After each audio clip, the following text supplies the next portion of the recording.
자, 그다음에 세월호 기간제 교사 순직 인정. 아 정말 눈물 났어요. 근데 이게 그 말 듣고 이거는 뭐 문재인 대통령이 지시한다고 해서 바로 처리되는 건 아니고 법령도 만들어야 네. 되고 등등. 제가 최근에 들었던 이야기 중에 그 인천공항공사 정규직화 한 거 있잖아요. 예. 알고 봤더니 이런 게 있더라고. 정규직으로 만들면 비용이 덜 든대요. 맞아요. 이런 그게 무슨 말이냐면은 비정규직을 하면 영역 그걸 주잖아요. 중간 마진. 그 중간 마진이 10% 정도 된대요. 맞아요. 회사에서 예. 그러니까 실제로 정규직화 시키면 월급은 더 적게 들어간다는 거야.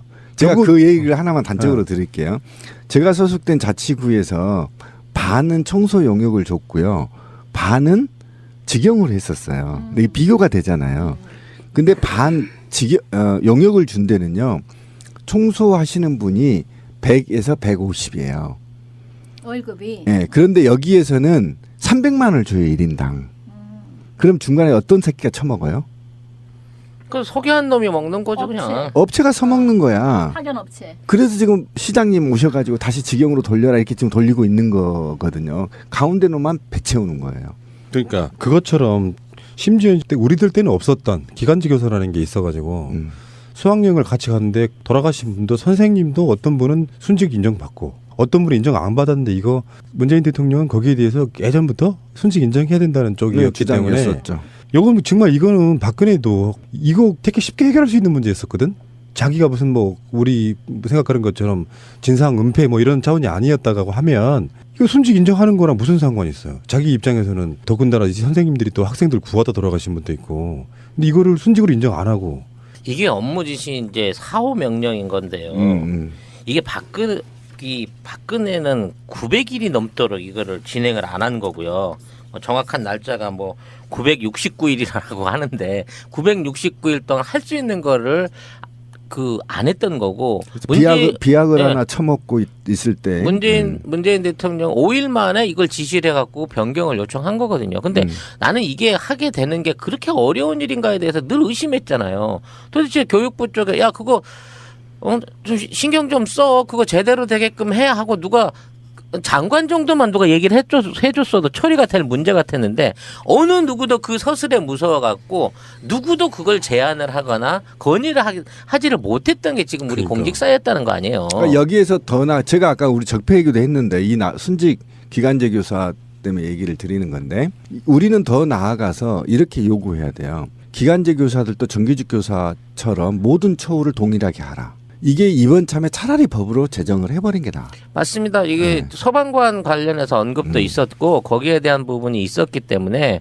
저는 이번에 충격이었어요. 네. 소방관이 비정규직이 있는지 몰랐어요. 그러니까. 저도 일부가 몰랐어요. 있다는 거죠. 일부가 있다는 거예요. 지금 충격 먹었어요, 저. 그러니까 그런 부분에 대한 처우, 그러니까 국가를 위해서 일하고 또는 처우는 둘째 치더라도 희생이 됐으면 당연히 거기에 대한 책임은 지는 게 맞죠. 무슨 제도적인 상황에서 기관제로 나눠 있을 수 있지만 정식 교사는 보상을 받을 수 있지만 기관제는 받을 수 없다 그러면 아니 그거만치 심한 인간적인 차별이 어디 있어요. 그것도 맞습니다. 순직하신 분이잖아.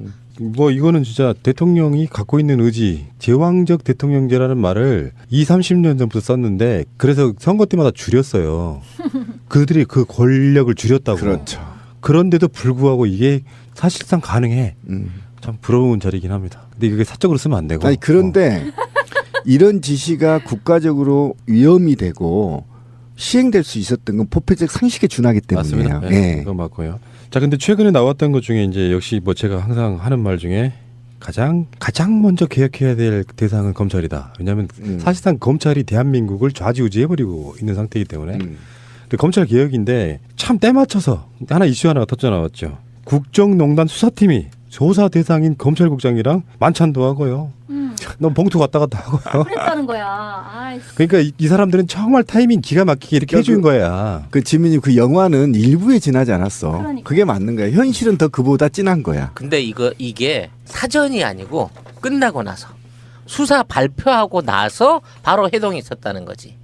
이게 미리 만나고 뭐 밥을 먹었으면 이게 문제가 될 것 같지만 딱 수사 발표 끝나고 난 다음에는 이렇게 과감하게 들킬 줄 알면서도 모이는 배포 근성 있는 놈들이야 이것들도 이제 이 정도 되면. 요 새끼들 다 데려다가 머리털 다 뽑아버리고 짱돌로 조사버려야 돼요. 이 쌍놈의 새끼들 국민 정서가 당시에 얼마나 무서웠다는 걸 아 정말 저 짜증납니다 이거 어떻게 해야 되나 이 새끼들. 이게 이제 네. 이렇게 보셔야 돼요. 뭐 전에 만났냐 후에 만났냐는 안 중요하고 이영렬이 서울중앙지검장이잖아요. 그렇죠. 우리나라에서 최고 급발을 가진 자리예요 지금.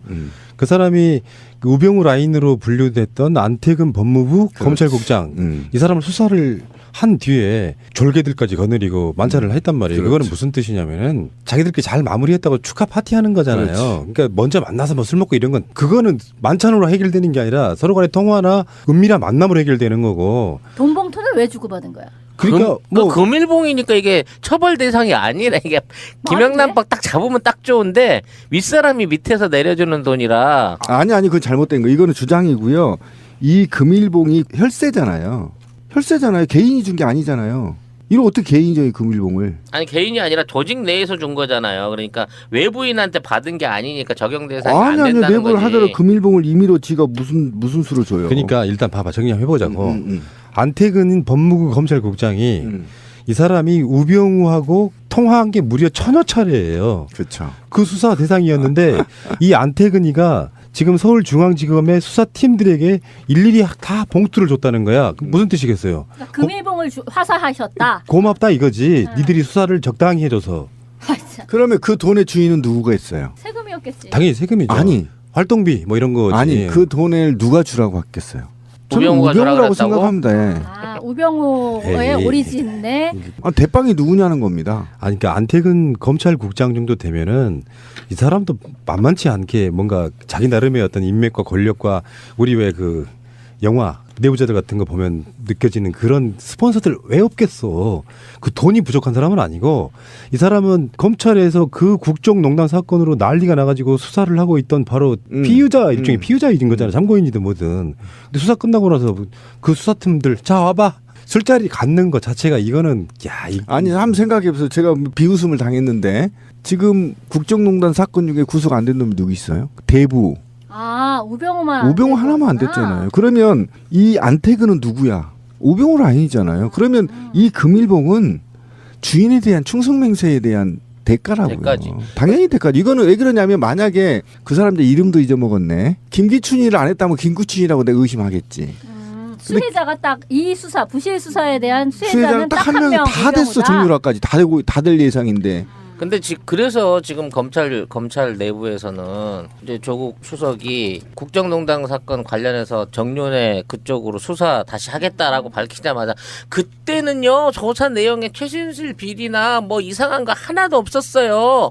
그럼 막 개거품을 물고 반대를 하고 있고 거기 한국당이 아니 이런 조사는 20년 동안 독재를 하겠다는 선언이다. 쥐들이 이거 밝혀지면 20년 동안 집권 못한다는 측이 스스로의 반성이잖아 이거 자체가. 맞아. 동의해. 도둑이 재발견이네. 그때만 해도 정윤회 사건이 그렇게 영향력이 크고 그걸 우병우가 직접 파견돼서 지가 맡아서 덮어야 될 정도로 큰 사건인지 몰랐는데 지금 이게 역지사지로 거꾸로 보니까 그게 지금 대한민국 박근혜 정권을 흔들고 무너뜨려버린 가장 핵심적인 고소고발 내지는 중요 사건의 포인트였던 것 같다는 느낌이 드는 거야 지금. 드디어 사랑하는 우리 더 정윤회 씨가 이제 수사 대상이 되는군요. 무슨 역할을 했는지 이제 알게 됐군요. 어쨌든 동의하고요. 이자들은 전원 범복을 벗게 만들어야 하고 이 돈이 어디서부터 흘러나오는 것인지 또 이게 혈세였다고 한다면 왜 주게 되었는지 안태근이 머리털을 먼저 뽑아서 물어봐야 됩니다. 나쁜 새끼들입니다 아주.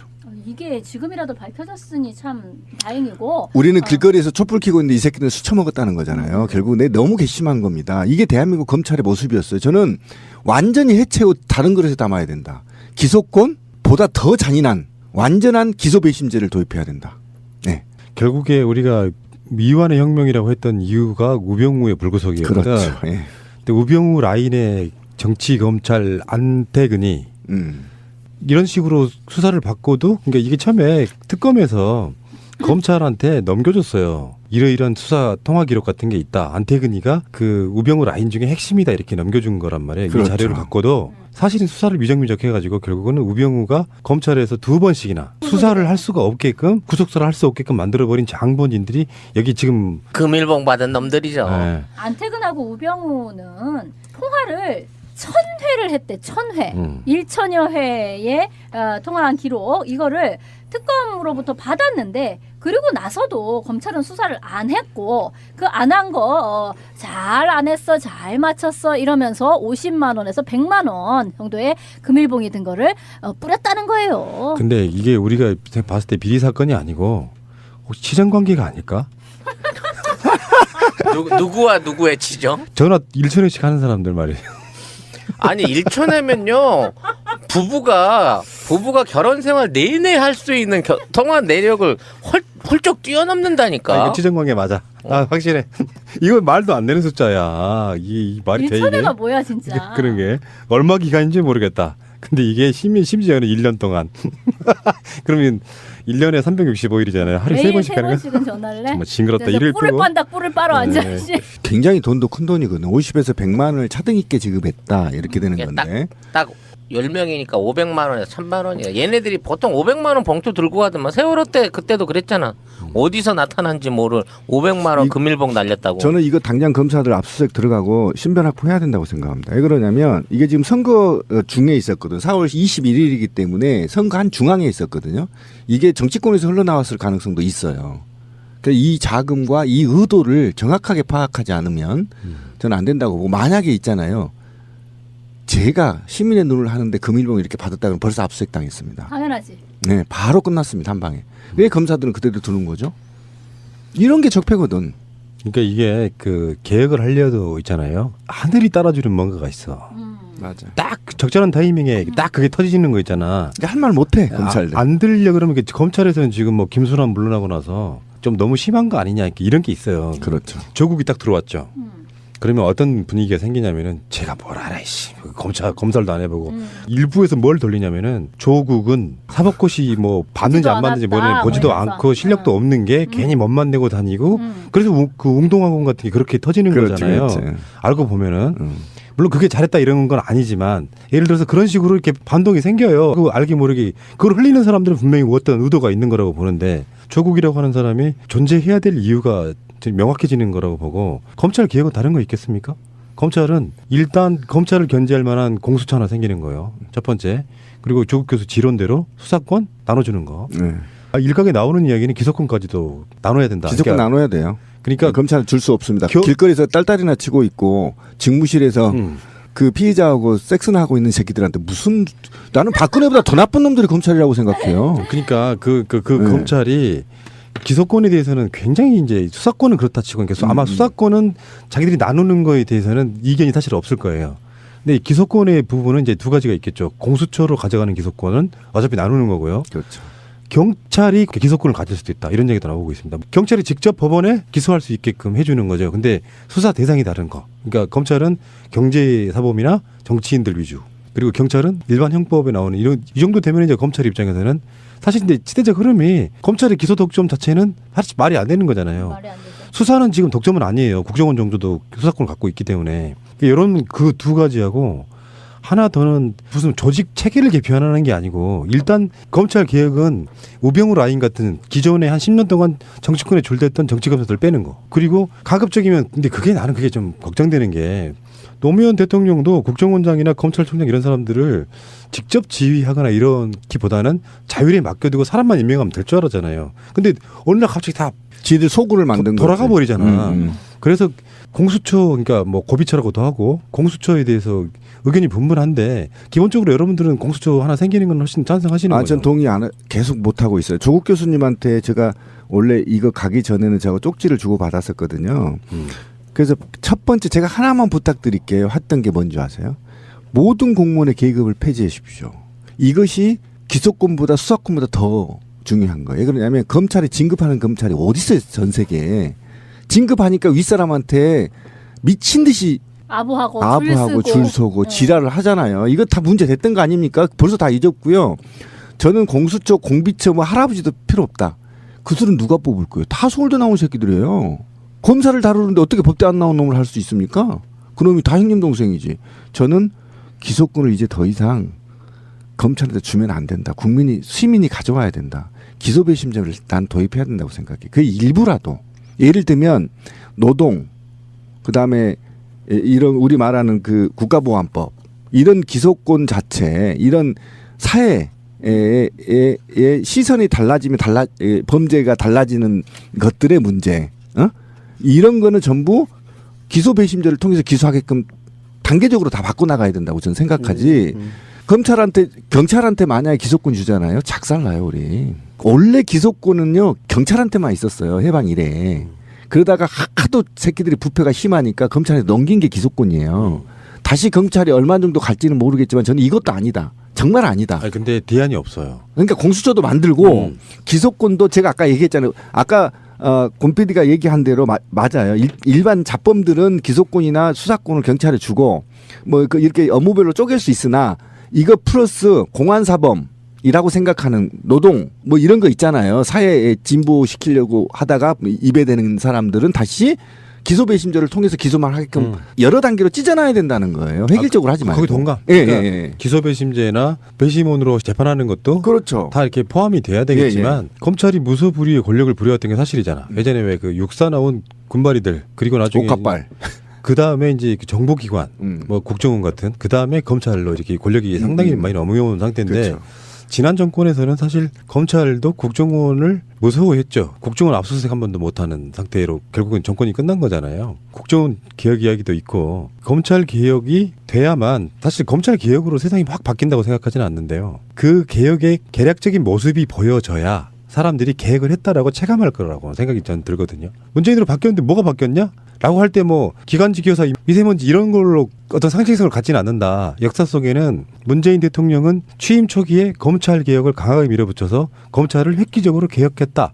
요 이야기를 들어야 된다는 거예요. 맞아요. 그렇죠. 검찰 개혁이 그걸로 적폐를 다 청산할 수 없을 거다 이렇게 했는데 저는 그렇게 보지 않아요. 약간 시선이 달라요. 60%의 적폐를 청산할 수 있어요. 일단 상징성이 있다는 예, 거예요. 예. 왜 그러냐면 검찰이 제대로만 한다면요. 국정원이요. 저것들 작살납니다. 대기업들요. 작살나요. 공무원들요. 작살나요. 그런데 검찰이 부패하기 때문에 먹이를 먹는 거예요. 범죄를 잡는 게 아니에요. 내가 어떤 새끼를 잡아야 그 영화 보세요. 어떤 새끼 빨대를 꽂아야 내가 진급을 하고 올라갈까 이 고민이거든요. 그런데 정말 계급제가 없고 내가 평생 검찰로서 임무를 수행하겠어. 거기에 대한 각종 사회적 인센티브는 줘야 되겠죠. 월급도 올려주고.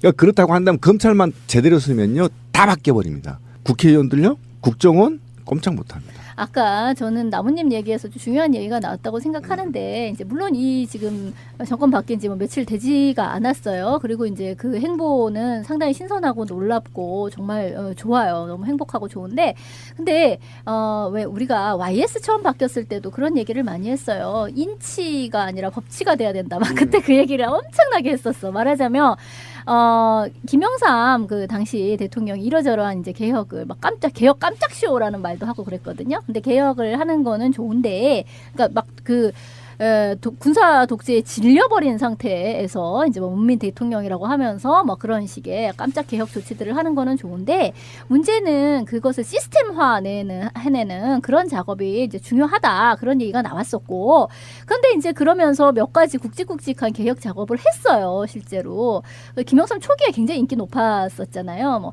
하나회를 뭐 이렇게 해체하는 문제라든가 금융실명제를 하는 문제라든가 이런 거는 야 설마 할까 했었던 것을 해낸 거죠, 사실. 근데 그것처럼 지금 말씀하신 것처럼 뭐 며칠 사이에 어떤 그런 행보의 어떤 인간적이고 정말 아름다운 행보, 물론 좋은데 더 굵직한 것들을 이제 앞으로 해 나가야 되는 거죠. 그 중에 스스로도 공약에서도 밝혔듯이 그리고 이제 조국 교수를 이제 민정수석에 임명한 그 행보에서도 볼 수 있듯이 정말 검찰 개혁은 반드시 한다. 반드시 해내서 검찰의 권력 자체를 해체시켜 버리는 방식이 돼야 되는 거죠. 지금의 검찰은 단지 저것이 수사기관이기만 한 게 아닌 거예요. 그럼요. 정권이 몇 번이 바뀌더라도 자기들만의 그 작은 공화국이라고 할까? 검찰 공화국 그 권력 구조는 한 번도 깨진 적이 없는 상태로 지금까지 일제시대 그 검찰 조직 그대로가 지금까지 이어져 오고 있는 거잖아요. 맞아요. 그러니까 저것을 해체시키는 문제, 맞아요. 그리고 재벌을 개혁하는 문제,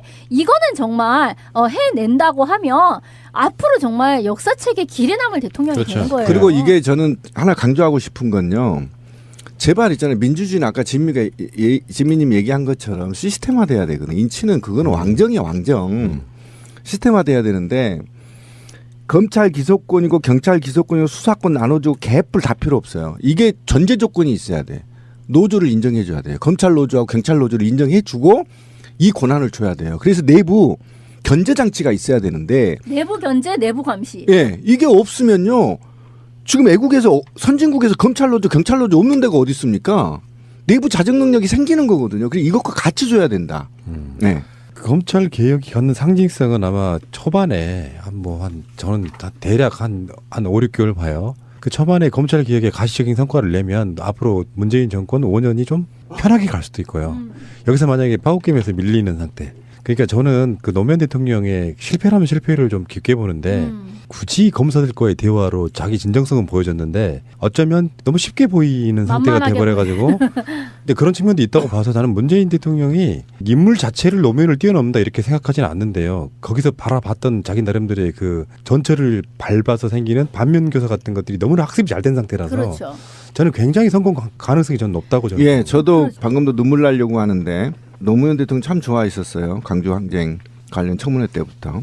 근데 싫어한 계기 분기점이 여의도 칼바람 단식하고 있는데 평검사하고 맞짱 뜨고 있길래 미워했었거든요. 그래서 돌아가시는 화해를 했는데. 예. 초창기에 등을 돌리셨네. 예, 등을 돌렸다 돌아가시고 했는데 그 얘기를 왜 하냐면 노무현 정부가 하려 했던 검찰 개혁 때문에 저는 돌아가셨다고 생각해요.